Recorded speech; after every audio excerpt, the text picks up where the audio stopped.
चंदनपुर गांव में एक गोपाल रहता था। गोपाल के सौतेले माता पिता ने उसको घर से निकाल दिया था। उसके हिस्से की ज़मीन अपने नाम कर ली थी और उसके हिस्से को 3 गाय दिया था।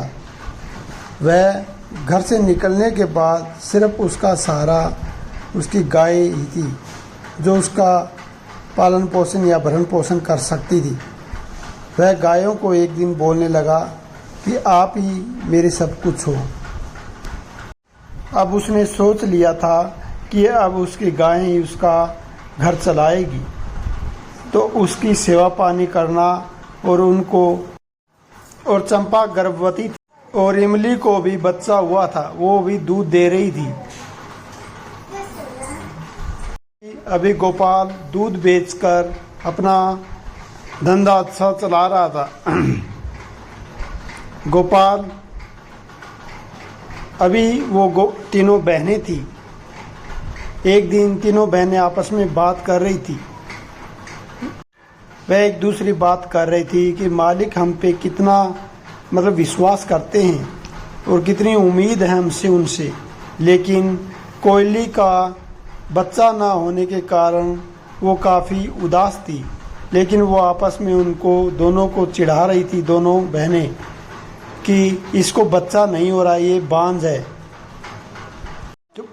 लेकिन चंपा अभी बच्चा देने वाली थी और कोयली इमली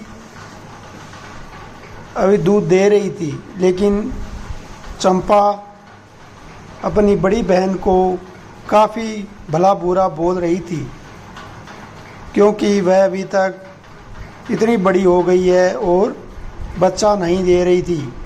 इसीलिए उसकी बड़ी बहन काफ़ी उदास थी। वो बोलती थी, आप ऐसा क्यों बोल रही हो, मेरे क्या बच्चा देना हाथ में है। तो इसीलिए इमली बोलती है कि आप मालिक के साथ गलत कर रही हो। मालिक आपकी इतनी सेवा करता है, लेकिन आप उसके लिए क्या दे रहे हो।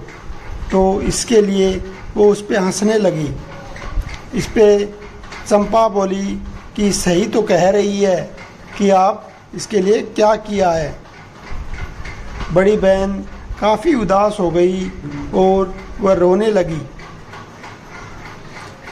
एक दिन गोपाल से उसका दोस्त रामू मिलने आया। बोले, तेरी तीनों गाँव में 2 गाय तो अच्छी है, लेकिन एक गाय तो बहुत ही बेकार है, इसको तू बेच क्यों नहीं देता। गोपाल बोला, ऐसा क्यों बोले हो भाई, ये भी कभी बच्चा देगी। बोलो, अभी कब बच्चा देगी, तुम्हारा बिजनेस अभी बढ़ रहा है, तो इससे अच्छा है तुम इसको बेचकर कोई दूसरी गाय ले आ।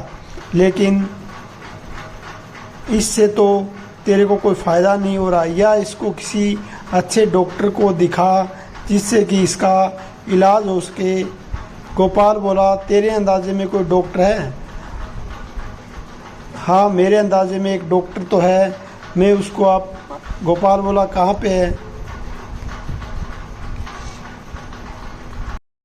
उनकी बातें सुनकर चंपा बोली, मालिक भी तेरी बातों से परेशान हो गया, तुम्हें देख के तुम्हारी बातें कर रहा है। तो वो भी बोली, इसमें मैं क्या कर सकती हूँ। इसके लिए गोपाल एक बार दूसरा बैल लेके आया और उसका दोस्त फिर आया। बोलो, कुछ हुआ? उसने बोला, नहीं भाई, अभी तो कुछ नहीं है, ये गर्भवती नहीं है। फिर बोला, इसको बेच क्यों नहीं देता। गोपाल बोला, एक बार मौका और देता हूँ। लेकिन उसका दोस्त बोला, ठीक है, जैसा तुम बढ़िया समझे। इस पे इमली उस पर हंसने लगी, उसको काफ़ी बुरा बोलती है और चंपा इस पे हंसने लग जाती है। अपनी बड़ी बहन को काफ़ी यातनाएं देती है और गोपाल दोबारा बैल को लेके आता है, लेकिन इसमें सब हंसने लग जाती है। और इसी बीच उसकी बड़ी बहन को अपने बच्चों के साथ खेलते देख इमली बोलती है कि देख, तेरे बच्चे के साथ वो कैसे